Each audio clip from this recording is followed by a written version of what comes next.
So, good evening. We are at week 5, and we are talking about the doctrine of providence. So, providence ends up being a pretty wide topic that deals with everything generally about God's interaction and God's place in and over creation, which means that we cannot get into every aspect of providence in this class. Providence and providential theology really could be a semester in itself, but I'm going to try to give us a big picture view that will help us talk about this as a concept. So what is the doctrine of providence?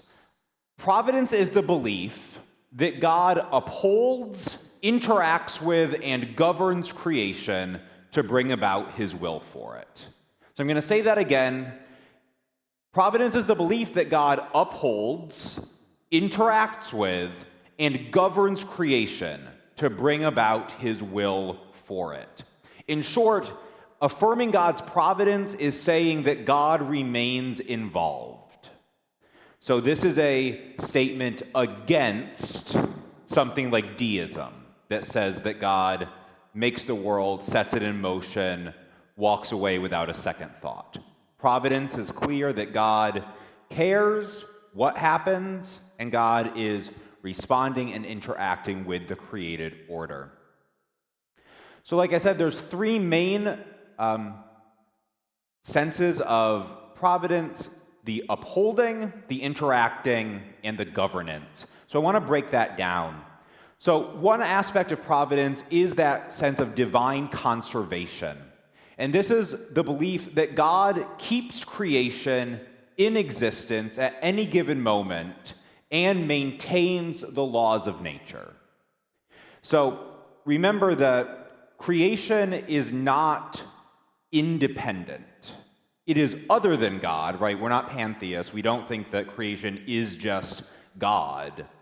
But creation is always derivative, which means that God as creator, if God at any given moment did not will for creation to still be here, it would blip out of existence.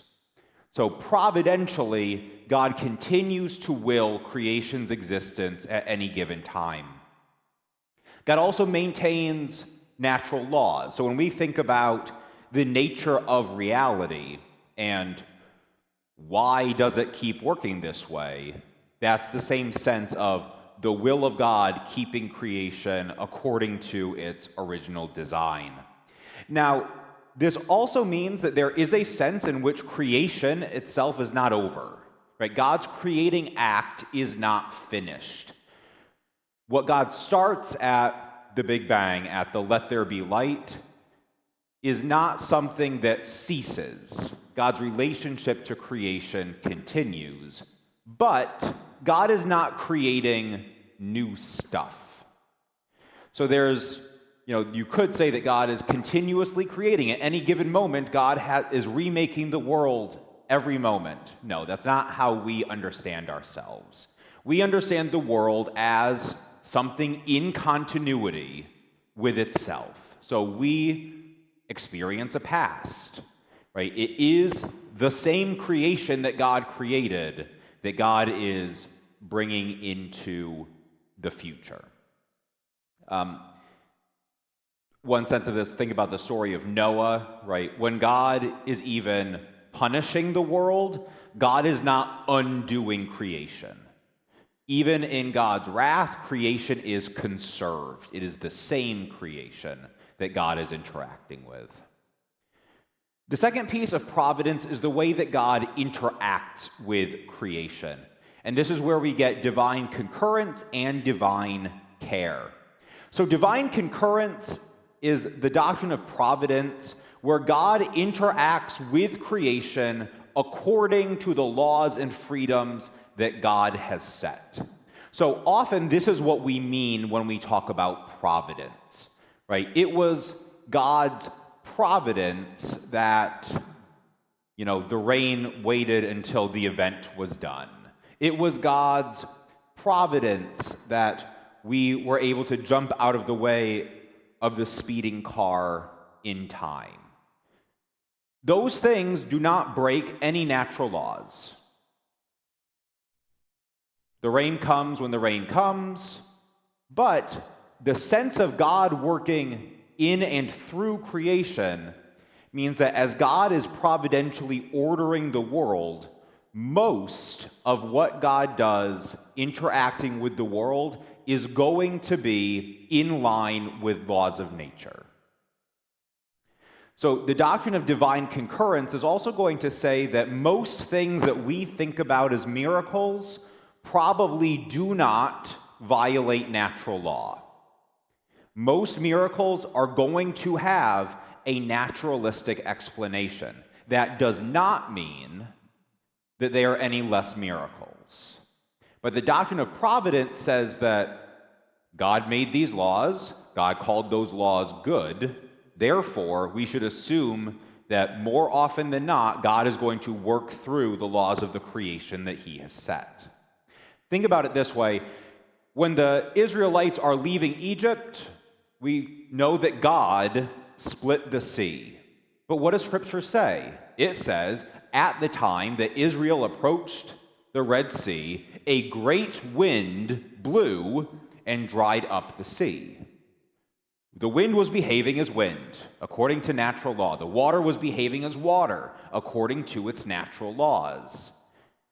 That wind blew according to regular natural dynamics and air pressure. It happened when God needed it to happen. God worked through the natural laws and the natural order that God had set in motion from the beginning in order for this miraculous event. So when we're thinking about God's providence and the way God is interacting with creation, the laws God made are good. God's probably working through them.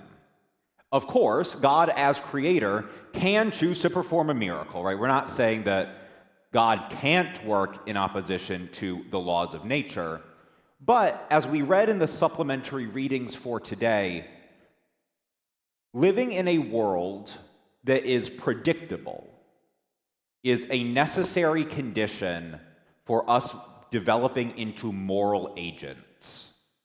We can't know the consequences of our actions and figure out right and wrong if there are not natural laws governing what will happen when I do something. Which means that because God wants us to develop into moral agents, more often than not, in fact, almost always, those natural laws need to maintain themselves, or else we would not have the ability to predict the consequences of our actions, and therefore we don't have the capacity to develop into beings that can make true moral calculations. Because if all of a sudden the natural laws don't apply, I can go and beat someone up, they're not hurt at all, because all of a sudden mass doesn't have the same formularity when it's punching other mass. So all of a sudden that's not morally wrong.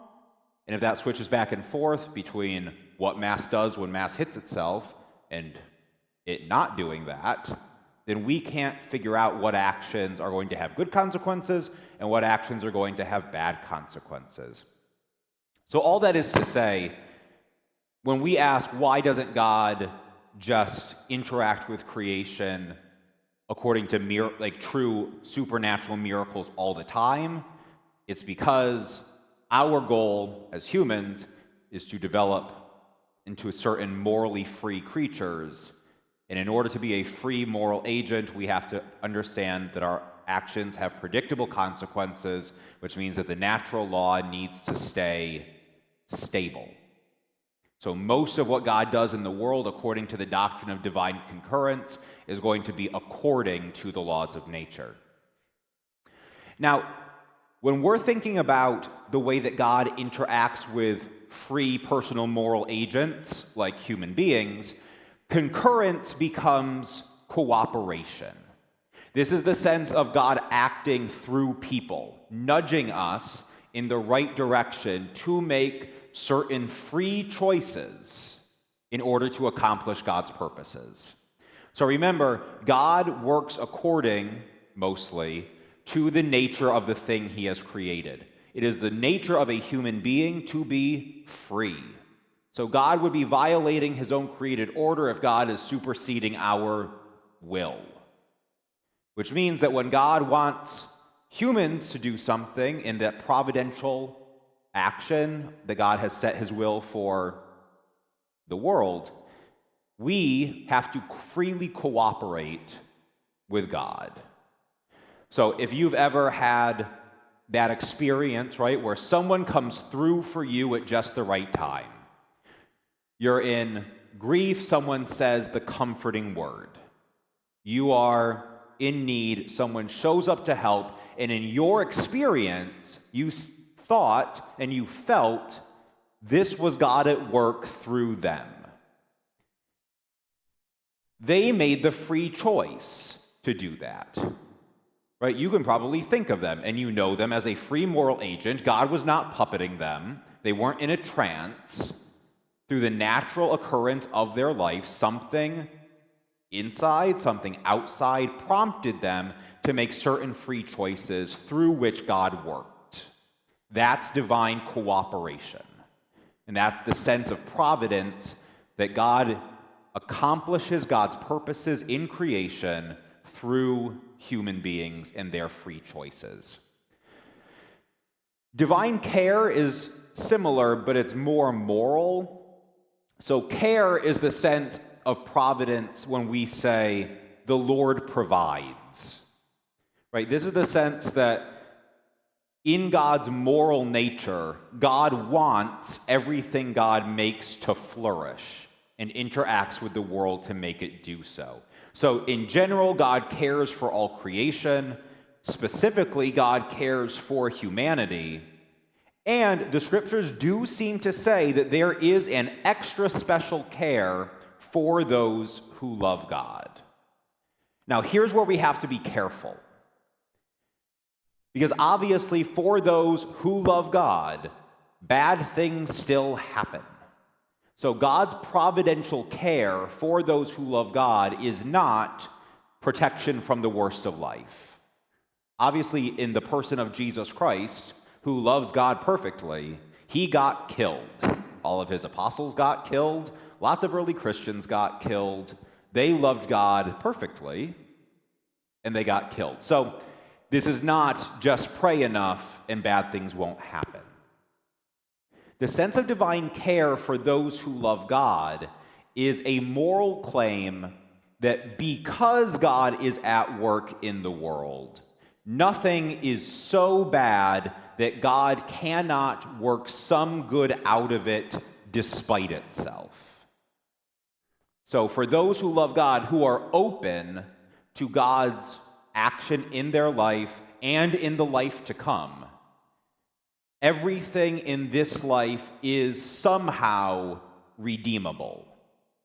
And the reason that this is such a challenging doctrine is it's super hard for us to see how certain things in life could possibly be redeemed. This is where we have to look at the resurrection of Jesus and say, if God can bring life out of death, then this too can be redeemed somehow in a way that is not yet known to us. And maybe not in this life, but eventually. Now, as Pastor Jenny said in the sermon, please do not go to someone who's in the midst of grief and say, it's not that bad, God will fix it eventually. Right? That's not what this doctrine is about. This doctrine is, the technical term is an eschatological hope, a hope that is grounded on the resurrection and the life in the world to come. So, when we're thinking about divine providence and divine care, it is always something that is linked to the end. And by end, I mean the resurrection of the dead and the life in the world to come. That's the guarantee for the ultimate victory. But nonetheless, we will say that God provides, and eventually, good will be worked out of any evil, and it will be redeemed in the end. So we kind of have to hold those two in tension. Life sucks, it's really bad, evil is real, and good will win, and eventually all will be redeemed. And we get to live in the middle. Isn't that fun? So the last part of divine providence is the sense of divine government.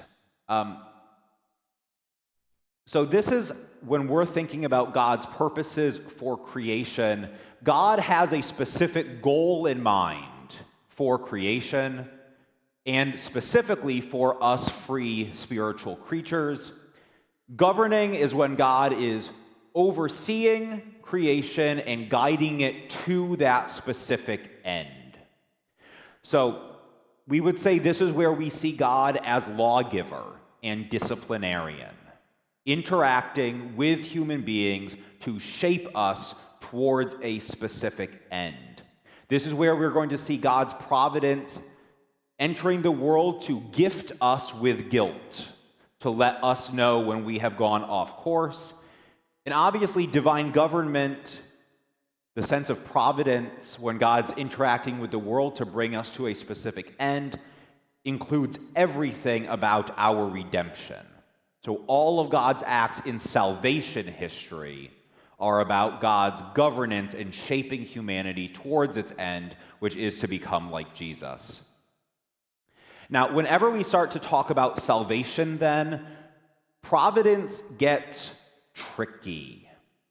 And this is because historically, whenever we start talking about providence and salvation, that the same question we're going to come to later, how do we make sense of why bad things happen if God is over all, becomes if God is governing and shaping humanity towards a certain end and intervening in the world, how come not everybody follows God? If God is interacting, how do we deal with the fact that it seems like some people are on board and some people are not, some people saved and some people not? So this becomes an issue for Christianity.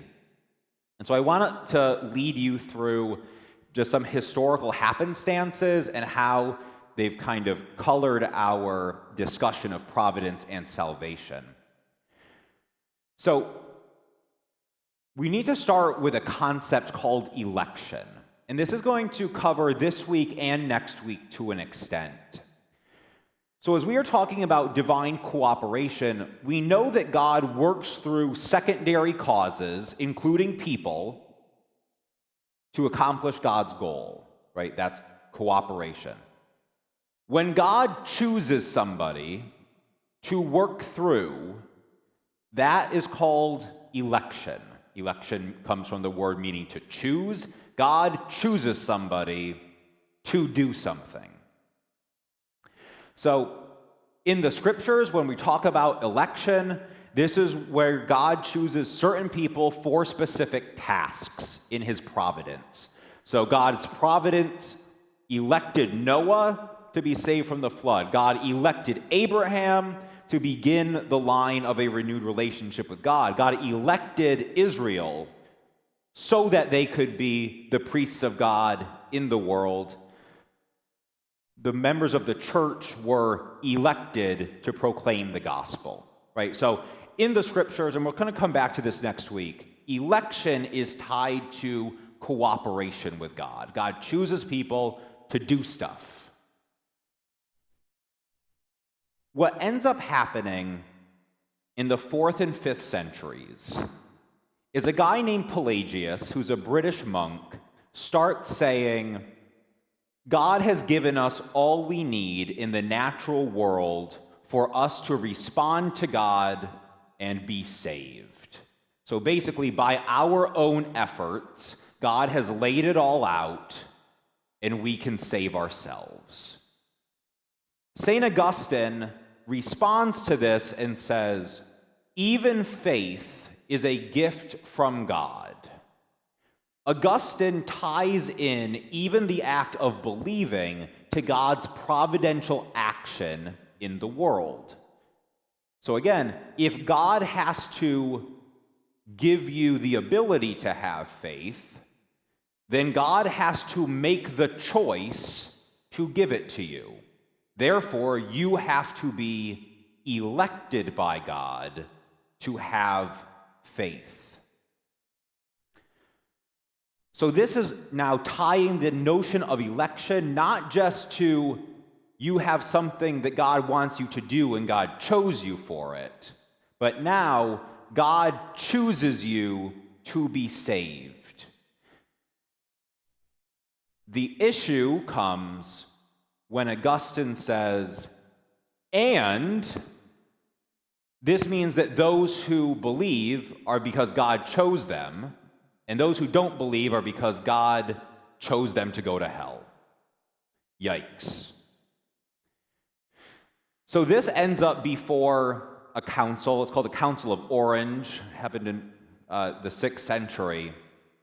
The Council of Orange of the Catholic Church says that Augustine is right in part and wrong in part. The part that Augustine is correct about is that God has to empower us to have faith. In Methodist language, we call this prevenient grace. God's grace comes first and allows us to respond in faith. So that had been the teaching of the church all along, all well and good. But they also said, God does not choose anybody for evil. So God does not elect people for damnation. That's a free choice that people make, which also means that you can be baptized and have the grace that God gives for faith and reject it. Right? And so Methodism and our traditions come out of a branch of Protestantism that holds pretty firmly to the Council of Orange, right? We think God offers grace to all. We affirm that anyone who has been baptized does have the grace given by God to have full faith and to live a righteous life. And that grace is resistible. We can say no. And God does not choose anybody to withhold it from. So everybody has prevenient grace, has the opportunity to respond to God. No one is chosen for damnation. Unfortunately, Augustine's view was revived in the Middle Ages by Thomas Aquinas. That God allows human beings to fall into sin and then only intervenes to save some. Now, if you're thinking, well, if God is sovereign and God allows people to fall into sin and then only saves some, isn't that the same as saying that before God created, he chose some people to be created to go to heaven and he created other people to go to hell? And you would be correct, because that's exactly what John Calvin ends up saying when he takes Aquinas to its logical conclusion. So for Calvin, before any creation, God chose some people, God elected some people to be righteous, and so good people are good because God chose them to be saved. And then God chose to create some people so that they would be damned, and God could reveal his justice by punishing them, and so they became bad because God willed for them to be damned. That's a simplification, but that's kind of the bottom line. What you need to understand for Calvin is that this is because of his own personal trauma. Calvin survived a purge of Protestants in France in the 1540s, where a ton of his contemporaries were executed and tortured. When he makes it safely to Geneva, he looks around and says, there's nothing that we did differently than them to be saved from that fate. The only thing that we can make sense out of this is that God chose to have mercy on us, and for some reason didn't choose to have mercy on the people that died. So for Calvin, this trauma says, I guess that's who God is. God just picks some and doesn't pick others. Within the tradition, even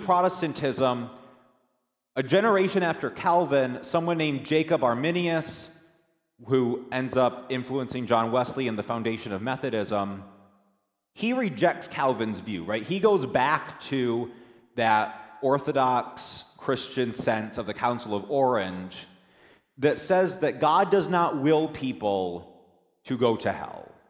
God offers grace to everybody, and it's up to us to respond. What ends up happening is they get into an argument about what we see in Romans 8, the relationship between God's foreknowledge and predestination. So Romans 8 says that God foreknew those who would come to believe, and those who he foreknew, he also predestined to be conformed to the image of his Son, and those who he predestined, he called and justified and glorified, etc., etc. Jacob Arminius and his tradition say God's foreknowledge comes first. God knows what's going to happen. Then, the knowledge of those who would believe, God predestines that to become like Jesus. So God knows who's going to believe, and then God locks their destiny in so that they know they are going on to become like Jesus. Calvin says, God foreknows because God has predestined them. So it's not about what they will do, it's about what God wrote in their fate they are allowed to do. So this is about salvation, right? That Arminius is going to say that you are saved because of faith, and God knows that in advance. And Calvin says you are saved because of faith because God had to elect to give you that faith, and therefore God knows in advance who is going to be saved. But if you're thinking about this and saying, man, this doesn't really sound like a particularly biblical argument, this sounds like a really theoretical argument about how God knows things and how God's providence interacts with God's foreknowledge, then you're correct, because this is where this discussion ends up going. The Calvinist-Arminian debate, or you might say the Calvinist, all of the rest of Christianity debate, ends up moving more into the realm of philosophy and the theologizing of the relationship of providence to all the created order. So now it's not just how are some people saved and some people damned, but how can an all-good, all-knowing, all-powerful God relate to a world where there's evil? Because that ends up being at the root of it. The salvation and damnation of individual human beings gets broadcast on broadly to how can God allow evil to begin with if there is providence. So here's where we're going to have the three views of providence: fatalism, open theism, and Molinism. And as you're conceptualizing this, I do that thing that I always like to do that's a really great debate strategy. Fatalism and open theism are the two poles that I disagree with, and Molinism is the happy mean that obviously is correct and shows me as the rational moderate that we all choose to be, right? So just understand that those are where my cards are, is that I subscribe to the last one, and I think the first two are crazy, but obviously the people that are very well convinced about those think I'm nuts. So take everything I say with a grain of salt from here on out. So the first view of providence that I want to talk through is fatalism or hard determinism. So this is going to look at God and creation as an author to a story. So God is the person that writes every human being into existence. God writes our desires. God writes what we will do. Now, if you're thinking, wow, that is such a high view of God, it has God's sovereignty locked in. You're right. This view privileges God's sovereignty over everything else. God must be fully in control. Now, on the other hand, if you're thinking, well, doesn't that mean that God writes us doing bad things too? Doesn't that make sin equally the will of God? My answer, as somebody who disagrees with this position, is yes, that's why it's a bad position, because it makes God the author of sin. Now, those who hold this view would say no, but their explanation of that is because obviously that's illogical, because God is all good, and the way that God can right sin without being bad is a mystery. So remember, with lots of things in God and theology, once something is pressed to its extreme, somewhere someone puts a pin and says, that's a mystery, I can't explain it, stop talking. Right? So with all of these, there's going to be one place that pin has to get put in. For fatalism, it's in God's moral character. How can God be all good while willing sin? I don't know, holy mystery. Now, in defense of the hard determinists or the fatalists, we understand naturally that in this schema, God's interaction with creation is not on the same level as human interactions. Think about it this way. In the Star Wars films, Emperor Palpatine, bad guy, right? Kills a lot of people, zaps Luke Skywalker with the Force lightning, right? Orchestrates the purge of the Jedi. Evil. We would say, is Palpatine morally culpable for his actions?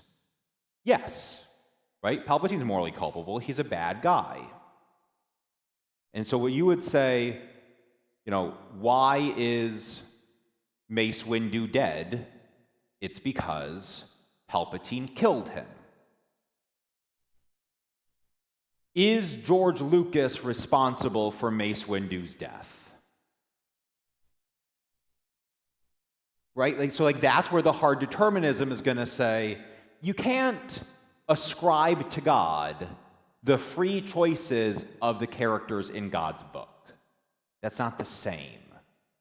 Authors don't make characters do things.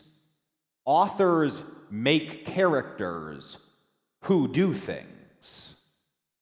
So the hard determinist is going to say the relationship of God to creation is like an author to their book. It's not comparable. This is why we have to put that pin of holy mystery in there. Because God is not responsible for the action of the characters in his book, but God is the one that is responsible for the actions of the characters in his book. This is why this is holy mystery, and they put a pin in it. On the other side, we have open theism.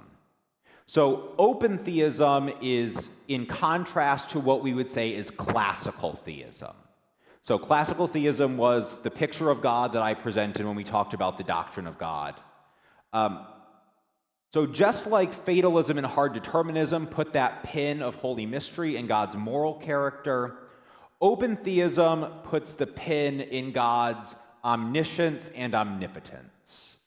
So they say, what if God isn't fully outside of time and all-powerful? What if God, too, is limited by time and God limits his own power such that he doesn't actually know the free choices of individuals before they happen? So open theism gets around the culpability of God for evil by saying, well, that's the free choice of a person, and God just didn't know. Didn't know it was going to happen, and God's not going to intervene to stop it for all of those natural law rules that we talked about at the beginning. So the good news for this view is that God is not a moral monster. The bad news is that God isn't a god, right? God just becomes basically a slightly more well-behaved Zeus, one thing among many within the universe. Ultimately, the world will come to God's goal for it because God is eternal and God will outlast. So the world is finite, God lasts forever. Eventually, God will win by just waiting it out. Right? If bad and evil are something that comes out of the finite creation, if God can just wait long enough, God can bring everything to good. So it's no less sure that God is going to win, but it's not quite as satisfying. I find this view totally untenable because of what we know about the nature of time, because we know that space and time are two parts of one single reality.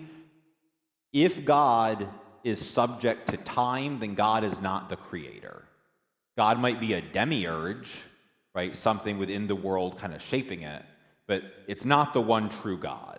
The one true God must be outside of time and space because time is space, and we know that that had a beginning at the Big Bang. So now, obviously, we need the correct answer, in my opinion. And so I find all of these, remember, bad ways to get around the problem of evil. So I just want to say, they're not satisfying. I just think that Molinism is the least bad way to address the problem of evil. So Molinism was developed by Louis de Molina. He was a Jesuit priest about a generation after Calvin. Molinism posits the idea that before creation, everybody knows that God has two kinds of knowledge. God's natural knowledge, which is God's knowledge of himself, which would include mathematical and logical necessity, and God's free knowledge. God knows anything that God could possibly do.